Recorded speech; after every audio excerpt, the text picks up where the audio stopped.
자, 우리가 이런 구도보다 왜 이런 구도를 더 좋아하냐 이거죠.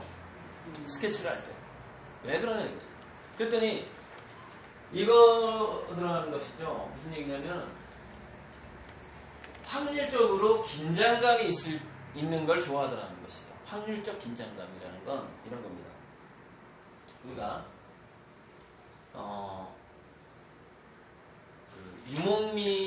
유목민들은 이동하면서 풀을 먹이는데 자기 가축들을 다른 유목민이 지나가지 않은 곳을 좋아하겠죠. 아무래도 먹을 게 많으니까. 그렇죠? 어떤 그런 건데 낯선 환경이라는 것은 두 가지 위험을 안고 있어요. 낯선 환경이라는 것은 거기에는 위험 요소가 있을 수도 있고 먹잇감이 풍부할 수도 있습니다. 근데 낯선 환경이 아니야. 그러니까 누구나 좋아할 만한 환경이야 그냥 여기가. 그러면은 이미 딴 놈들이 거기에 있는 먹잇감을 다 훑어갔을 가능성이 아주 높아요. 그래서 인간들은 이게 먹는 거하고 밀접한 관계가 있다니까요. 아름다움이라는 게 그 원초적인 본능 관계가 있는데 너무 이상한 모양하고 너무 일반적인 걸 다 싫어하더라고요. 그 중간을 좋아하는 거예요. 중간. 너무 평범한 것도 싫어하고 너무 이상한 것도 싫어하고 적당한 긴장감 속에서 조금 특이한 거 이런 걸 좋아하더라고요. 왜냐면 그 환경이 그 풍경이 먹을 것이 많은 환경이기 때문에 그렇습니다. 우리가 진출할 곳이 많은 약간은 낯선 환경입니다. 그래서 그런 의미에서 우리 자연계에서 풀을 뻗을 때도 난초를 칠 때도 이게 좀 잘못된 건데 이렇게 공간이 대칭이 된다거나 이런 거는 싫어해요. 이렇게 묶인다거나 이런 거 싫어합니다. 그리고 거의 직각으로 이렇게 겹친다거나 이런 거 싫어해요. 그래서 동양화 하는 선생님들이 그렇게 하지 말라 그래요. 근데 왜 그렇게 하지 말라 그러는지 난 몰랐어요. 옛날에 배울 때. 몰랐는데 나중에 이런 신경미학 쪽을 전공해 보니까 자연스럽지 않은 겁니다. 자연계에 있는 확률이 아니에요. 너무 특이한 겁니다. 풀이 났는데 풀이 이렇게 직각으로 겹친다는 게 굉장히 특이한 현상인 거예요. 즉 돌연변일 가능성이 많다는 거죠. 전염되어 있는 병에 걸려 있는 개체일 가능성이 많은 겁니다. 병에 걸려 있는 풀, 병에 걸려 있는 동물일 가능성이 많은 거죠.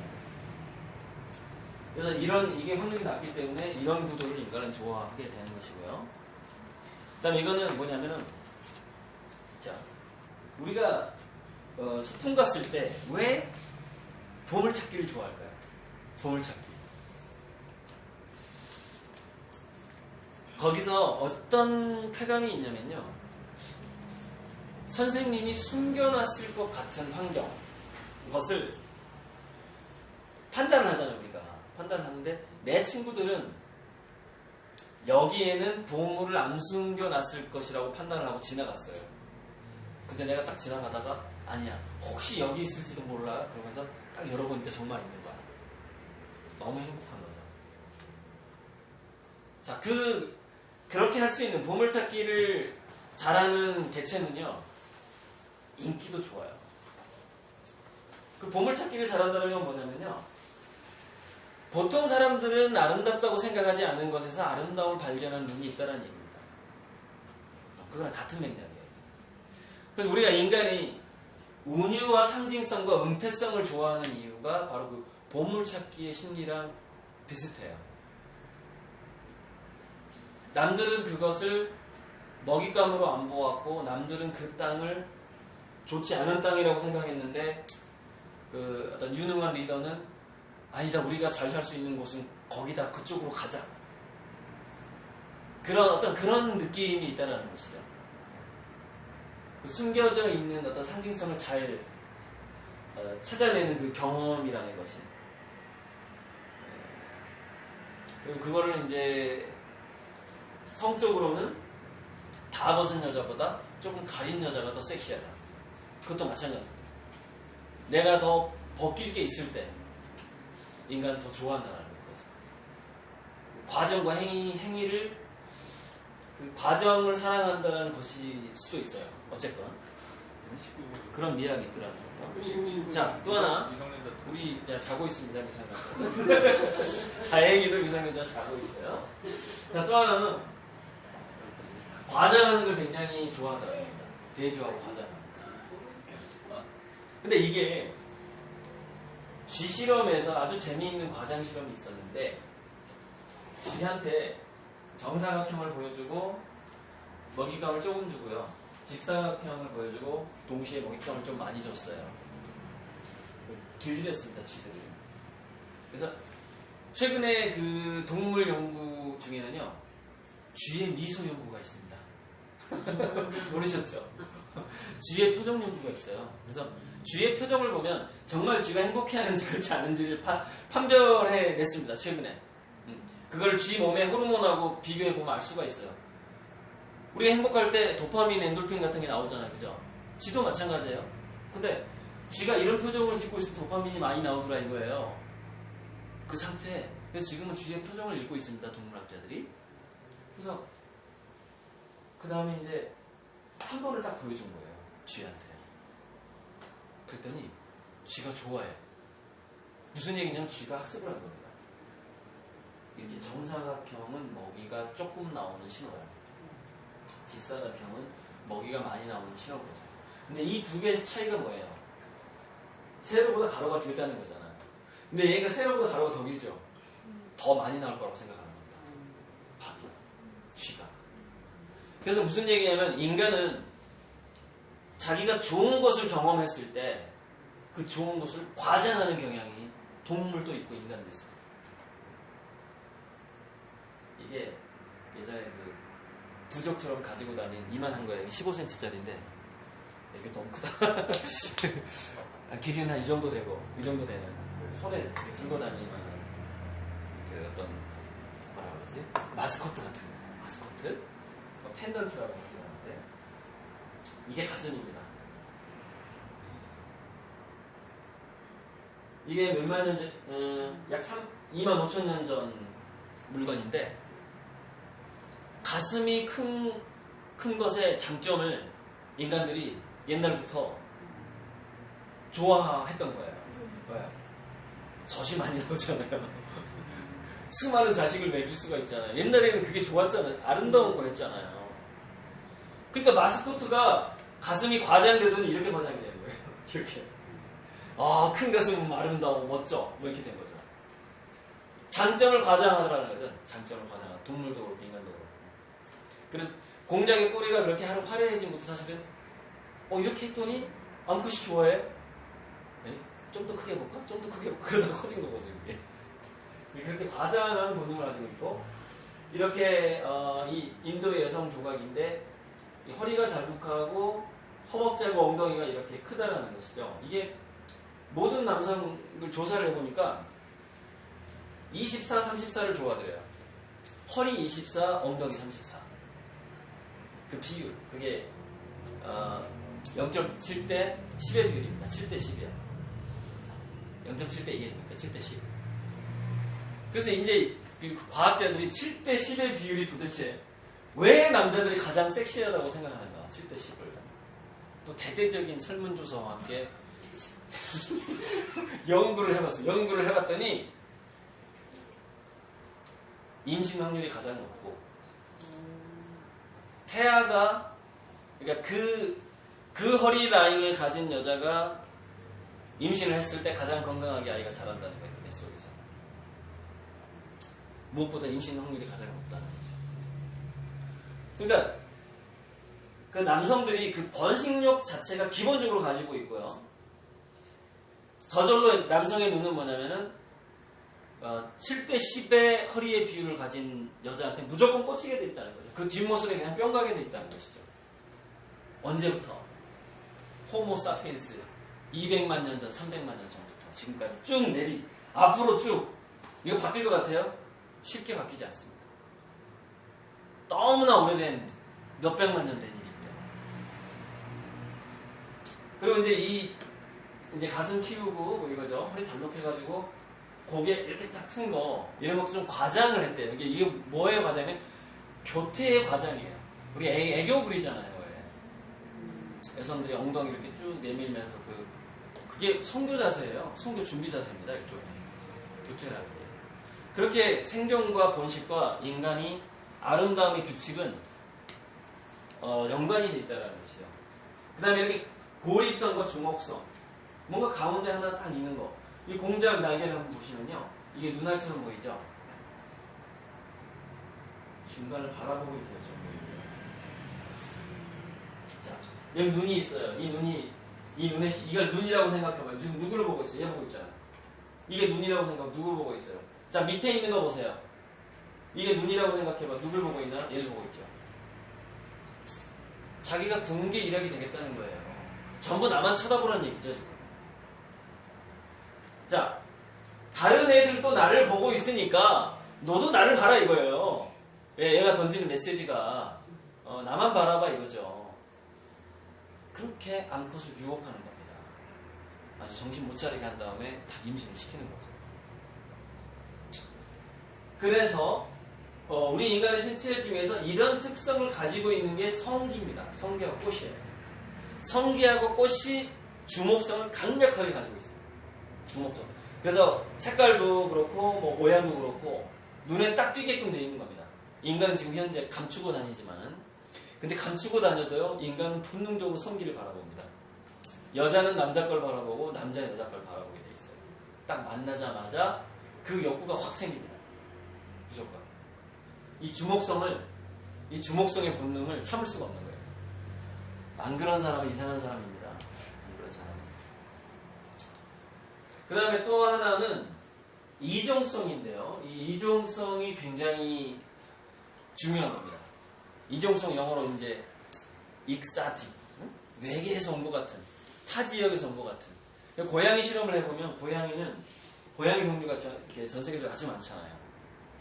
그래서 수컷 암컷끼리 이렇게 다양한 한 20-30가지 고양이 종류를 쫙 펼쳐놓고 네가 좋아하는 암컷, 네가 좋아하는 수컷한테 가봐라면 자기하고 같은 종한테 가는 놈이 한 놈도 없어요. 전부 이 종한테 갑니다. 다른 종한테 가요. 무슨 얘기예요? 더 건강한 DNA에 대한 본능은 모든 동물에게 있어요. 인간도 마찬가지예요. 근데 이것이 가져다 좀 비극이 좀 있긴 있습니다. 무슨 얘기냐면 착한 여자하고 나쁜 남자가 결혼하는 거 이런 거 있잖아요. 그 다음에 착하고 좋은 남자가 안렬한 결혼하는 거 있잖아요. 이게 이종성에 대한 유혹이에요. 그러니까 무슨 얘기냐면 부부 사이가 안 좋을수록 자식은 더 천재가 된다는 거죠. 그런 거 못 느끼셨어요? 혹시? 주변에 이렇게 딱 보면은 통계를 한번 내보세요. 통계를. 그러니까 평범하게 잘 사는 아이들 말고 뭔가 특이하게 어느 분야에서 성공한 사람이 있었을 경우에 그 부부 사이를 잘 보세요. 그 엄마 아빠 사이 되게 안 좋거나 사별했거나 그런 경우가 많습니다. 네? 예를 들어 누가 있어요? 박근혜? 날카로워지는 거예요. 그 직접 경험을 안 해보셨나요? 네. 그런 경험 안 해보셨어요? 그러니까 무슨 얘기냐면 기질이 강한 애가 나온다는 겁니다.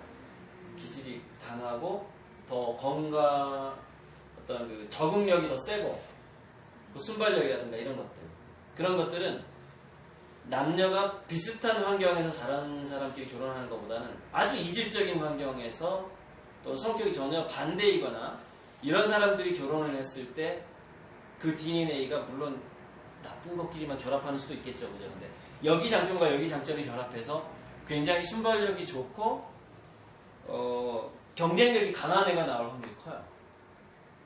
그런데 동물들도 그걸 알고 있기 때문에 이종성을 좋아합니다. 근데 인간은 동물이 아니잖아요. 그래서 거기서 다양한 갈등을 느낍니다. 즉 성격이 너무 차이 나면 사는 게 힘들어. 첫 번째 갈등. 두 번째, 돈이 없으면 힘들어. 돈 있으면 그냥 멋있어 보이게 되는 거죠. 눈이 그냥 샥 멋있어. 못생긴 남자도 돈이 많다고 그러면은 개성 있는데? 이렇게 바뀌는 거야. 싫다가도. 아무튼 그런 어떤 이중성을 바라보는 그게 분명히 있다라는 거죠. 그러니까 놀라움과 변화를 좋아한다. 놀라움과 변화. 이거는 조금 뭐냐면요. 놀라움을 좋아한다는 그 이중성을 좋아한다는 점하고 이런 겁니다. 이게 안도감이랑 좀 비슷하거든요. 안도감. 그러니까 자연환경이 야생의 환경을 한번 생각을 해보세요. 그럼 위험 요소가 너무 많았잖아요. 그래서 뭘 먹었는데 또는 뭔가를 만났는데 그게 나를 위협하는 존재이거나 이게 해로운 음식인 줄 알았는데 의외로 맛있는 거야. 딱 먹어봤더니. 그리고 딱 만났는데 나를 잡아먹을 존재인 줄 알았는데 보니까 내가 만만해 사냥할 수 있겠어. 호랑이인 줄 알았는데 딱 보니까 새끼 멧돼지야. 뭐 이런 겁니다. 거기서 이 놀람이나 변화라는 것은 결과적으로 긍정적인 평가를 내렸을 때 그때 이제 인간이 좋아하는데 그때 대부분 인간의 표정에서 나타나는 게 바로 웃음이라는 겁니다. 웃음. 그래서 웃음의 진화에 대해서 연구를 해보니까 몇 가지 설이 있는데 이렇게 예전에 우리 호모사피엔스가 뜨거운 아프리카 쪽에 있었잖아요. 예전에 피부가 다 검었대요. 검었는데 그게 점점점 그 멜라닌 색소가 사라지면서 하얀 사람들이 생겨난 겁니다. 근데 그 피부가 검은 사람들이 아이덴티티, 그러니까 저 멀리 있는 애가 우리 부족인지 아니 내가 아는 애인지 모르는 애인지를 그 멀리서 파악을 해야 되는데 가장 멀리서 파악되는 게 미소였대요. 그러니까 웃는 모습이 다른 거죠. 딱 웃었을 때 이게 얼굴 형하고 이빨이 이게 피부가 까맣다고 생각해 보세요. 까만 피부에 이빨이 드러나는 모양 있죠. 이것 자체로 그 사람을 구분했다라는 것이죠. 적군이냐 아니냐 뭐 이런 것들. 그래서 웃음이라는 것은 내가 너의 편이다라는 것을 강력하게 알리는 신호였고 예전에 같은 편이다. 나를 알아봐달라 뭐 이런 거였고 또 하나는 언제 인간이 웃냐면은 위협적인 상황이었는데 결과가 그렇지 않을 때 위협적인 상황인 줄 알았는데 결과가 우호적이거나 이럴 때 저절로 미소가 나오더라는 것이죠. 그게 뭐냐면 어떤 안도감 같은 겁니다. 안도감. 긴장감 이후에 쫙 풀릴 때 그 안도감 그런 거를 좋아하더라. 그럼 우리 그림에서 자주 쓰이는 게 이겁니다. 질서, 통일, 묶음, 구성, 분류 이런 거예요. 여기서는 이제 열대지방 섬나라에 사는 바우어새가 나오는데 이 새는 암컷을 유혹하기 위해서 색깔별로 꽃 열매들을 모읍니다. 그래서 멀리서 보면 이게 하나의 그림처럼 보여요. 컬러로 보면.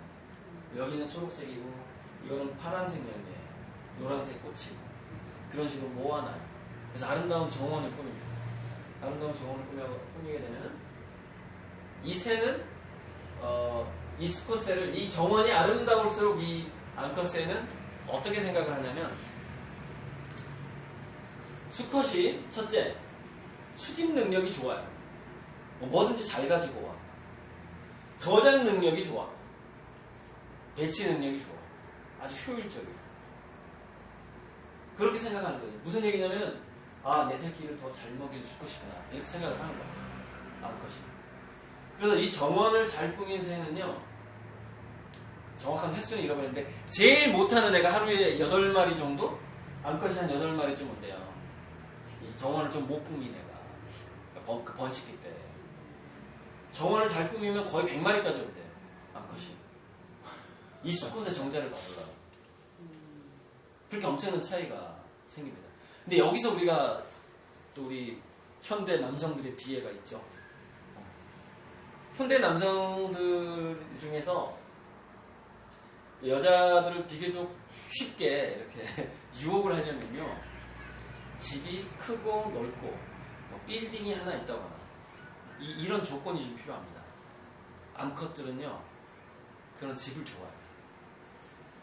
그거는 동물 단계에서부터 멋진 정원에 대저택. 그래서 그 신데렐라 얘기하고 저기 뭐 예전에 그 동화책을 해설하는 사람 중에 그 얘기하는 사람이 있더라고요. 왜 이상하게 옛날에 그 신데렐라라든가 뭐 개구리가 왕자가 된 이야기, 미녀와 야수 이야기 보면은 결국 그 여자랑 사랑에 빠지는 건 전부 왕자래요. 왕자의 특성 궁전을 가지고 있어요. 궁전. 정원하고 정원사하고 얘랑 똑같은 거 얘랑 왕자예요. 왕자. 여자들은 기본적으로 왕자를 좋아합니다. 안타깝습니다. 왕자가 아니어서 여자들은 다 궁금하고 그게 이제 암컷의 본능입니다. 그건 무슨 얘기냐면 제클린 케네디가 그 오나시스 선방한 오나시스한테 케네디가 죽고 나서 시집을 갈 때 한 말이 있었어요. 애들을 키울 자신이 없다. 돈 보고 간 거야. 오나시스한테 가면 자기 두 애를 잘 키워주니까 이 남자가 그때 당시 엄청났지. 아마 세계에서 뭐 두세 손가락에 꼽히는 갑부였으니까 그 사람. 그 얘기를 해봤는데 그게 어떤 암컷의 본능이고 엄마의 본능인 겁니다. 그거를 욕하지 말자. 우리 남성들은 욕하지 말고 우리가 뭐 왕자가 아니면은 여러 가지 방법이 있습니다. 그 여성을 이렇게 맞아들일 수 있는 다양한 또 장점을 연구를 하면 됩니다. 할 얘기가 더 많은데 이게 이제 라스코 동물벽화에 있는 소인데요. 이게 호주에 있는 어떤 퍼시라는 화가가 이 부분을 주목을 해본 겁니다. 주목을 해봤더니 이미 죽어있는 소를 그렸더라는 거예요. 죽어가지고 힘줄이 풀려있는 거라고요. 쭉 뻗은 거 보이시죠? 다리가 쫙 풀려있잖아요. 서 있는 동물을 그린 게 아니고, 물론 서 있는 동물도 있어요. 라스코 동물을 벽화에. 근데 죽어있는 동물도 더 많은 겁니다. 그래서 그 사람이 생각했던 게 뭐냐면은 인간은 본능적으로 자기가 했던 행위를 일기 쓰듯이 또는 자기가 이루었던 업적을 기록하는 걸 좋아하더라. 그래서 어쩌면은요 라스코 동물 벽화를 그린 이 화가는 유능한 사냥꾼이었을 가능성이 아주 많습니다. 사냥꾼이 이 그림을 그린 거예요. 자기가 잡은 거예요.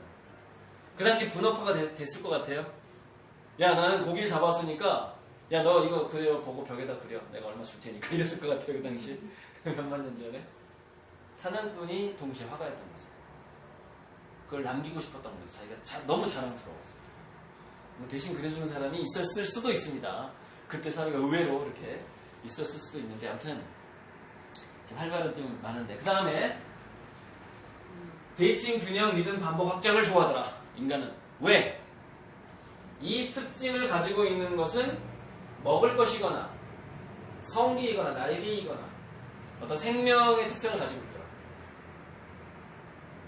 그리고 인간이든 동물이든 기생충과 질병에 감염됐을 때 맨 처음 나타나는 현상 대칭성이 깨지더라요.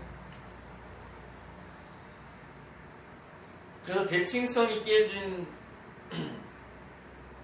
우리 그림에서도 좌우에 변화 구도의 3요소 변화 통일 균형 맨 뒤에 있는 거 통일과 균형이잖아요. 이 두 가지. 그러니까 한쪽이 너무 무겁다거나 그 구도를 좀 변형을 준다 하더라도 너무 균형이 깨진 그림을 별로 안 좋아해요. 왜? 병 들었다고 생각합니다. 예로부터 우리 동물 때부터 인간은 균형이 깨진 것을 질병에 감염됐다라고 판단해 왔다는 겁니다. 아주 오랫동안. 그게 현대 미학에도 남아있는 거예요. 지금 그림에. 이 그림은 콩고라는 원숭이가 그린 그림입니다. 원숭이가 아주 평소에 즐겨하는 그림인데 여기 보면은 좌우 대칭성하고 균형, 리듬, 길고 굵고 리듬, 반복, 딴딴딴딴, 확장, 바깥쪽으로 확장 이 요소를 다 가지고 있습니다. 원숭이도 이런 그림을 좋아해요. 이 요소를 다 가지고 있는 걸 좋아해요. 왜 앞에 건가요? 네? 이거? 이건 그 우리나라 조각가 문신이라는 조각가의 그림인데 이게 조각이 아니고 그림이에요? 조각인데 조각을 이제 제가 사진 찍어 온 건데 어쨌건 이게 좌우 대칭입니다. 뭘 자료 줄 텐데 사진 찍고 그러세요. 그 다음에 마지막으로는 복잡한 문제가 해결된 듯한 풍경을 또 좋아하더라고요. 문제 해결 정화. 이게 8가지입니다. 이따 목차를 다시 보여드릴게요. 그래서 이걸 제가 입시생한테도 이제 강의를 하잖아요. 강의를 하는데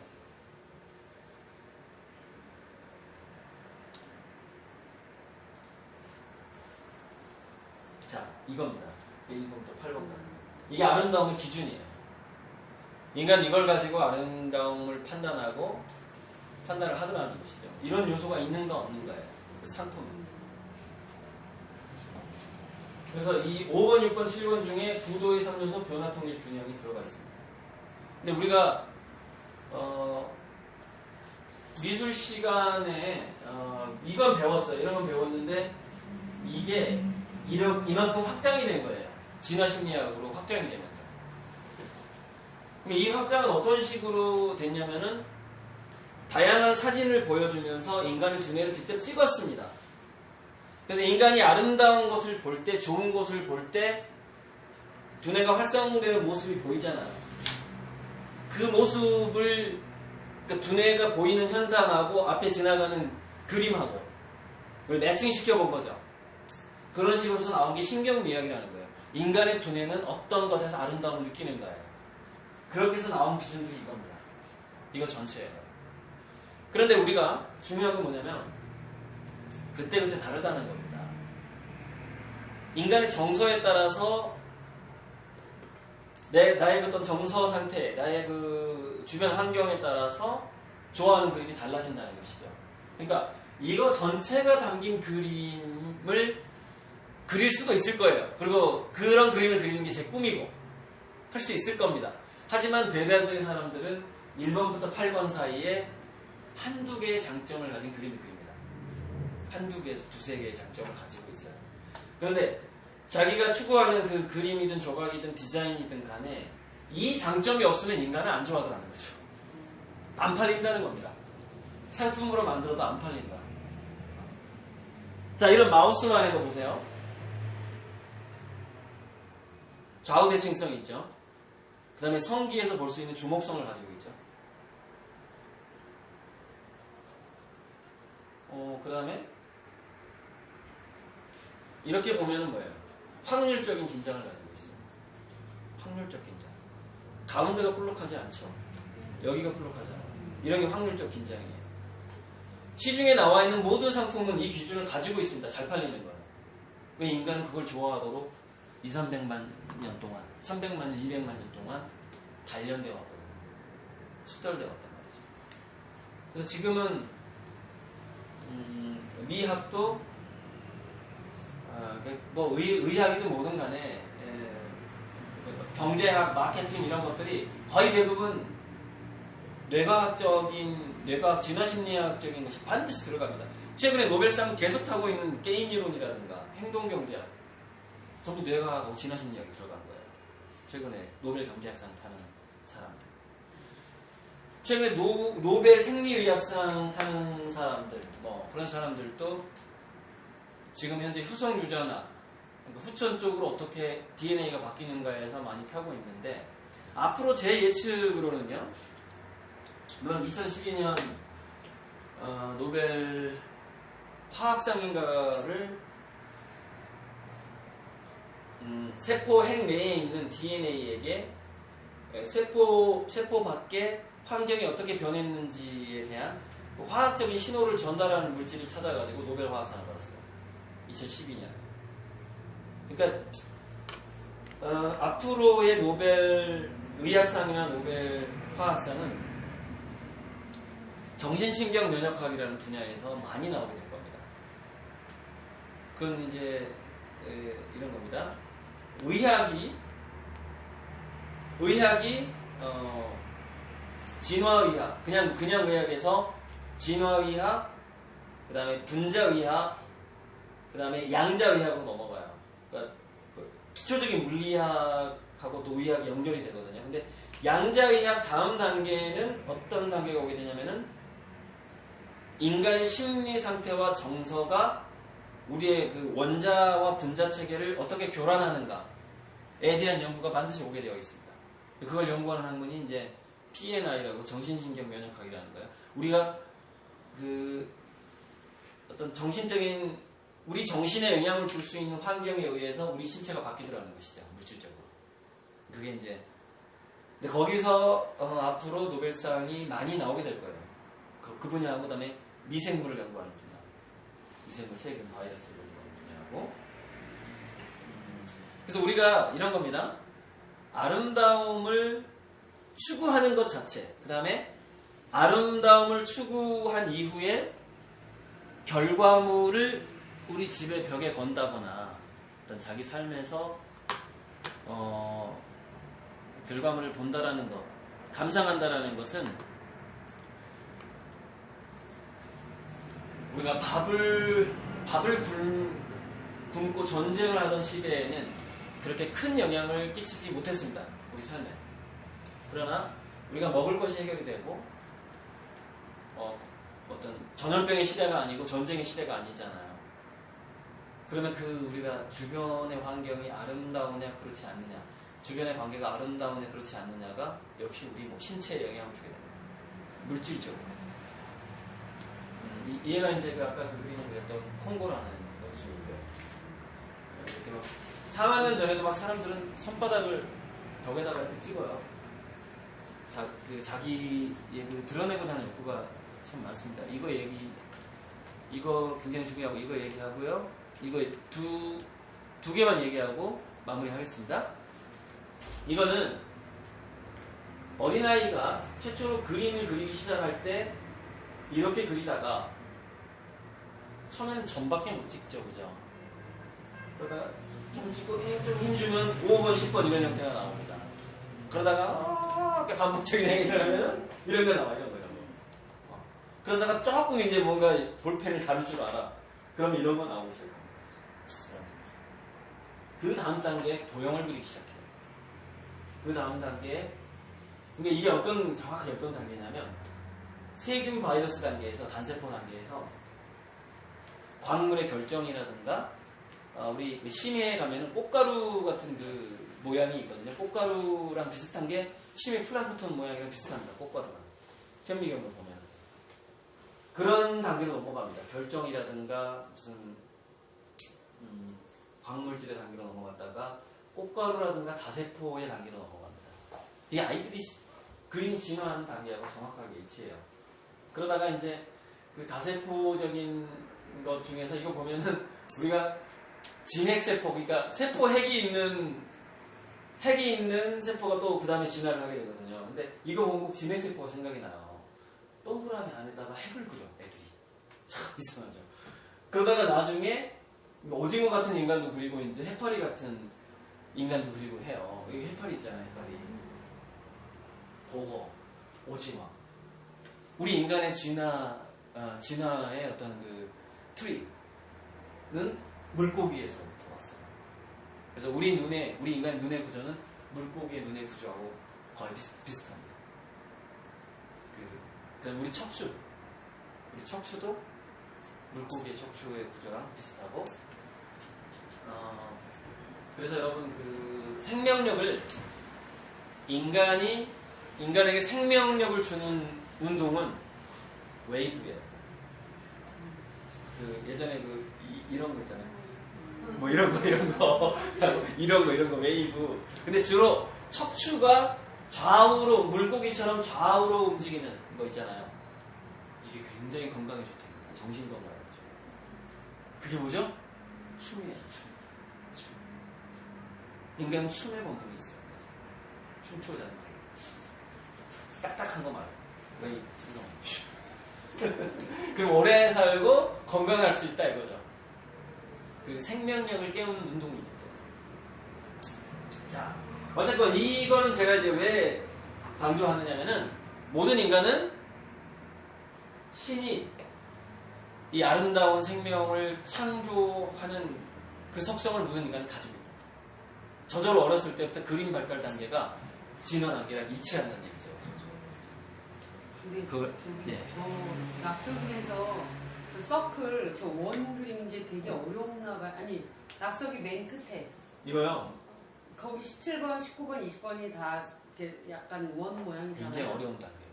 그러니까 원 못 그려요. 그러니까 애들이 어렸을 때 생각보다 이런 식으로, 어려운 이런 거나 해도 이거 못 그립니다. 그러니까 점에서부터 출발해서 예, 이렇게 가는 거예요. 그 원 그리는 단계까지가 진전되는 단계. 예, 어렵죠.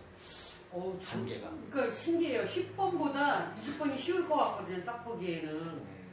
그렇죠. 근데 만나질 않아, 애들은. 동그라미 그리는데 끝이 안 맞나. 안 만났어. 못 만나. 날조신경이 발달되지 않아가지고. 그렇구나. 그리고 우리가 그 화실에 가서 처음에 그림 배울 때요. 저도 이 동그란 원을 그리기 위해서 주로 중학교 때 수련을 많이 했어요. 중학교 미술부 때. 쉽지 않습니다. 원 그리기. 중학생도 한참 동안 연습해야 돼요. 타원하고 정원 그리기. 그래서 우리 미술학원 가면 그거만 한 2달 시켜요. 2달 동안. 애들 이거 그린다고요? 애들 못 그려요, 쉽게. 엄청 발달해야 그린 건데. 이게 세포의 탄생이죠. 바이러스, 여기서 세포의 탄생이죠. 그 다음에 막 이렇게 생명체가 진화해 가는 겁니다. 그림 순서 그럼 이쪽에 1번이에요. 1번? 아니에요. 여기 근데 그림. 이게 꼭 이 순서로 간다는 얘기는 아니고요. 대략인데. 대략 한번 난이도를 해보면 대략 발달순을 보면 이렇게 된다는 이런 아, 얘기고. 이거 이제 볼펜을 갖고 놀 때. 그렇죠. 갖고 놀 때. 그런 식으로 이제. 근데 이 단계를 넘어서야만이 그 다음 단계로 넘어간다는 겁니다. 이렇게. 바로 이렇게 가는 애는 없다는 거예요. 낙서를 할 때. 그리고 교육에 있어서 낙서의 중요성이 굉장히 초등학교 들어가기 전에 그다음에 10살 때까지의 낙서가 굉장히 중요한데 이때는 아이들은 언어로 10살 이전에는 언어로 사고하지 않고 이미지하고 동작으로 사고를 합니다. 그래서 피아제가 그걸 구체적 부작기라고 그랬어요. 그래서 낙서를 많이 한 아이일수록 어떤 조직력이라든가 기획력 그 다음에 분위기 파악 능력 이런 게 좋아질 확률이 아주 높습니다. 어렸을 때. 낙서하고 운동을 소꿉놀이라든가 뭔가 만들기 같은 걸 많이 할수록 창의력은 더 좋아지게 되죠. 근데 요즘 아이들은 낙서를 금지당한 애들이 꽤 있습니다. 아파트에 살면서 벽에다가 낙서를 못하게 하는 엄마들이 있는데 저는 이제 그 엄마들 교육할 때 10살 이전에는 한 달에 한 번씩 벽지를 갈 각오를 하고 그렇게 하기 싫으면 온 벽을 화이트보드로 만들어라. 화이트보드 있잖아. 시트지 있잖아. 시트지 붙이면은 지울 수 있잖아. 이렇게 걸레를 금방 지워지잖아. 그래서 애들이 늘 모든 곳에 낙서를 할 수 있도록 해야 돼요. 책상, 벽. 큰 모조지 같은 거를 네. 붙여주면 되겠네. 심지어는 아이들은 책상 위에 의자를 놓고 올라가서 천정에 낙서를 합니다. 애들은. 본능이에요. 애들은 이런 낙서를 하면서 자기 두뇌를 발달시켜요. 그리고 외부 세계에 나갈 준비를 하는 거예요. 그래서 낙서를 많이 한 아이일수록 사회에 나가서 더 활동적입니다. 낙서기가 굉장히 중요하고요. 모든 건 자, 낙서하고 존중했지. 인간의 아름다움을 이해하려면은 이제 핸디캡 이론을 알아야 되는데 핸디캡 이론은 이것도 찰스 다윈이 하는 얘기예요. 이 공작처럼 이렇게 꼬리를 지나치게 크게 한 열대어들이 있더라 이거예요. 공작도 꼬리가 크잖아요. 그래서 이게 전부 다 이제 암컷들을 유혹하기 위한 건데 핸디캡 이론에서 이게 있습니다. 긴장감 속에 가 있다고 그랬잖아요. 공작이 만약에 깃털이 아름다운데 깃털이 몇 개가 뽑혀 있다. 그럼 암컷의 선택을 받지 못해요. 왜 그럴까요? 자, 병 들었어. 열대어가 있는데 열대어 꼬리는 이렇게 둥근 게 좋아요. 원래. 근데 얘는 지금 막 갈라져 있고 일부 뜯겨 나가 있죠. 이거 왜 그런지 알아요? 다른 수컷들이 얘네는 경쟁 관계 있잖아요. 배가 고파서 우리는 물고기한테 안 물어봤어요. 그래서 수컷들이 다른 수컷의 지느러미를 뜯어먹거든요. 수컷끼리. 근데 그게 배가 고파서 먹는 건지 아니면은 저놈한테 암컷이 많이 갈까봐 질투심에 제 꼬리를 내가 많이 뜯어 먹어야 다른 암컷들이 나한테 오니까 그래서 뜯어먹는지 알 수 없다는 겁니다. 우리가 물고기랑 대화를 안 해봤기 때문에. 하지만 그 행위를 합니다. 결과적으로 꼬리를 많이 뜯긴 수컷은 선택받지 못합니다. 깃털을 뽑힌 공작하고 똑같죠. 근데 죽는 거 어때? 오래 살지도 못해서. 번식도 못하고 오래 살지 못하고. 자, 꼬리가 뽑힌 공작하고 이 지느러미가 뜯긴 얘네들이 나타내는 게 뭐냐면요, 스피드가 느리다, 순발력이 없다라는 것을 의미합니다. 도망을 못 간 거니까. 동료들과의 경쟁에서 도망을 못 갔어요. 그죠? 맹수가 공격했을 때 도망을 빨리 못 가는 거예요. 그러니까 꼬리를 뜯겼지. 그래서 무슨 얘기냐면은 암컷들이 봤을 때 얘네들은 빨리 그 아빠의 자리를 지킬 애가 아니라 빨리 죽으려는 거예요. 그래서 절대 선택 안 하는 거예요. 너희들 못하는 얘기예요. 우리는 이 영양식조가 돼갖고 영양 보충을 받고 뜯어먹는 줄 알았더니 다른 놈 뜯어먹을 때 영양이 부족해서 살이라도 뜯어먹는 줄 알았어요. 그러니까 정말 그런 건지. 근데 제가 봤을 때는 그게 아니라 경쟁자를 제거하는 거예요. 제가 봤을 때 번식 경쟁자를 제거하는 행동이에요. 그 깃털을 뜯는 행동이. 암컷들이 어차피 저렇게 되는 애한테는 안 간다면서요. 안 가니까. 말이 일리가 있죠. 예, 그렇죠. 그런 거. 예, 그렇게 보인다는 것이죠. 그런데 이제 우리 인간은 조금 달라지는 측면이 있습니다. 그래서 이제 이런 경우를 우리 인간한테 적용해 보면 이런 게 있어요. 그러니까 저 같은 경우에는 대학교 때 패션에 신경을 안 쓰기로 마음을 먹었어요. 그러니까 저도 미대생인데 보는 눈이 있잖아요. 그래서 한때 돈이 많을 때는 그때 90년대 초반에 80만 원짜리 외투를 입고 다녔어요. 일이 그 내가 너 건드리지 말라고 조심하라고 했잖아. 오, 정확한 대시간.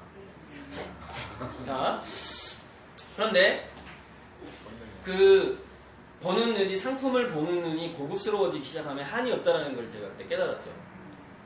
근데 저는 집안이 그렇게 패션에 신경 쓸 만큼 지금도 돈이 없고요. 그 당시 우리 뭐 집안이 그렇게 백화점에 들락날락 거릴 뭐 그런 상황이 아니었어요. 그때 저는 패션에 신경 쓰다가 큰일 나겠구나. 다른 쪽으로 가자.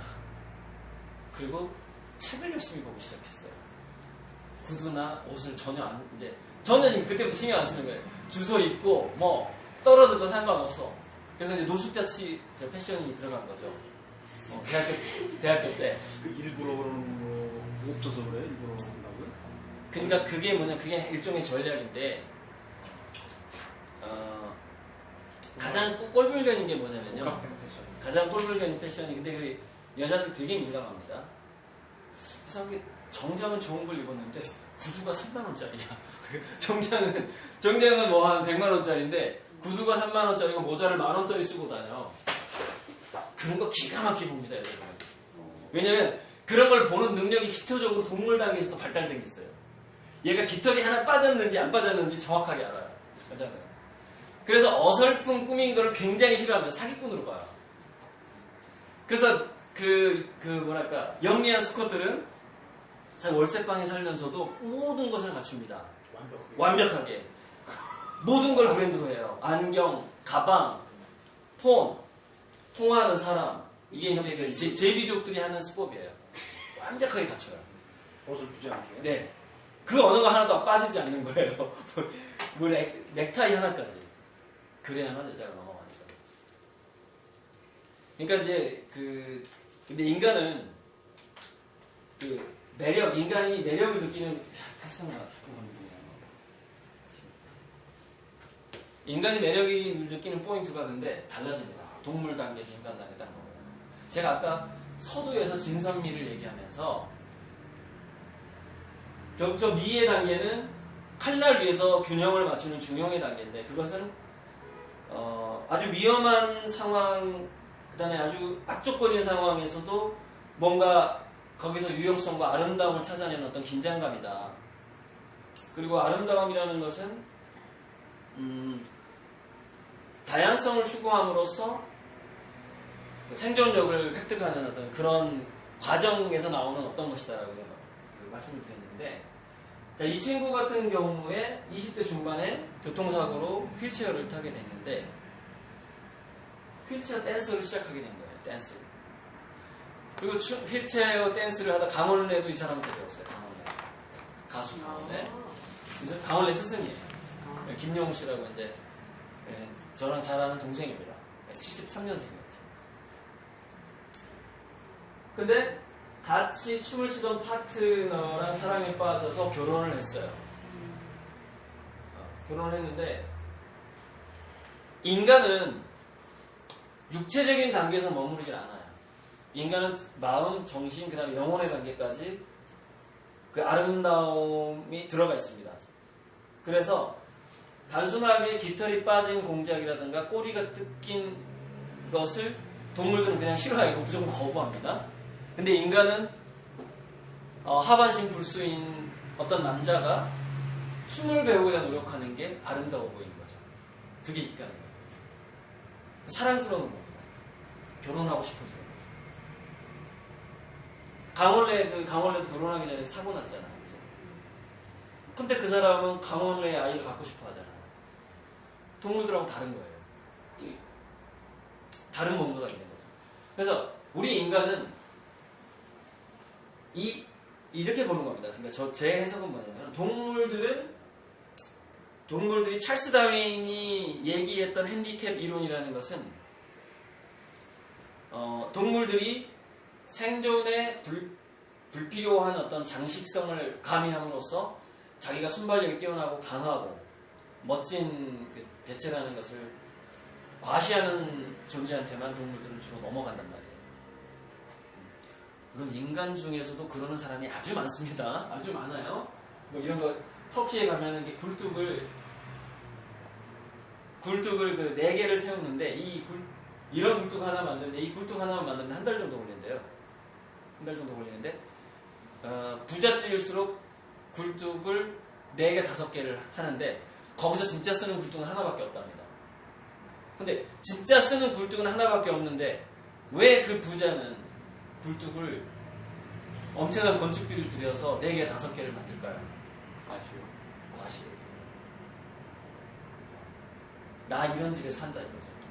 그러니까 그게 뭐냐면 동물적인 본성에서 오는 아름다움에 대한 추구예요. 그게. 근데 이제 우리가 좀 더 철학적이고 인문학적인 아름다움의 세계로 들어가면은요, 이 핸디캡의 영역이